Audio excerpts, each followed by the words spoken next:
మాట్లాడు. అక్కడ బస్సు యాక్సిడెంట్లు అవుతున్నాయి, వీడి గురించి ఎవరు మాట్లాడు.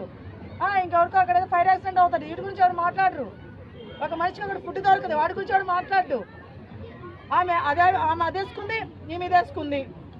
చెత్త లొల్లి, చెత్త వ్యాపారాలు, వీటిని మళ్ళీ మీరు ఎంకరేజ్ చేసుకోవడం డబ్బులు వస్తాయని చెప్పి. డిబేట్లు పెట్టే వాళ్ళది తప్పు, అక్కడ పోయి కూర్చున్న వాళ్ళది తప్పు, దాన్ని చూసే వాళ్ళది ఇంకా పెద్ద తప్పు. మేము వదిలేసినాము కదా, ఇక్కడ నాన్ వేసిన కాడు రెచ్చిపోయినాడు. మనం ఎప్పుడైతే ఆయన కామ్గా అయిపోయినా వదిలేసినామో నోరు మూసుకొని ఉన్నాడా లేదు ఇప్పుడు. సో మన చేతిలో ఉంటుంది, ఏదైనా ఆపేయండి. ఆ కేసు పెట్టిందో లేకపోతే ఏదో చేస్తుందని భయంతో చెప్పట్లేదు. నేను చూస్తున్నా, ఆపుతారేమో ఎమ్మ పడవ ఒక ఛానల్ అయితే దొరికింది, అదే సౌండ్ ఇంకాడికి ఇంకో న్యూసే లేదన్నట్టు దాని మీద పడుతున్నారు. అది కరెక్ట్ కాదని చెప్తున్నా భయ్యా, మీకే చెప్తున్నా. ఎవరైతే ఆ న్యూస్ ఛానల్లో చెప్తా మీకు భయ్యా, చాలా కంటెంట్ ఉంది బయట, చాలా మంది చాలా జరుగుతున్నాయి. సంక్రాంతి సినిమాలు వచ్చినాయి, సినిమాలు తీసుకోండి కంటెంట్. బయట తిరగండి, ఇంకొంచెం తిరగండి ఇక్కడ బయట.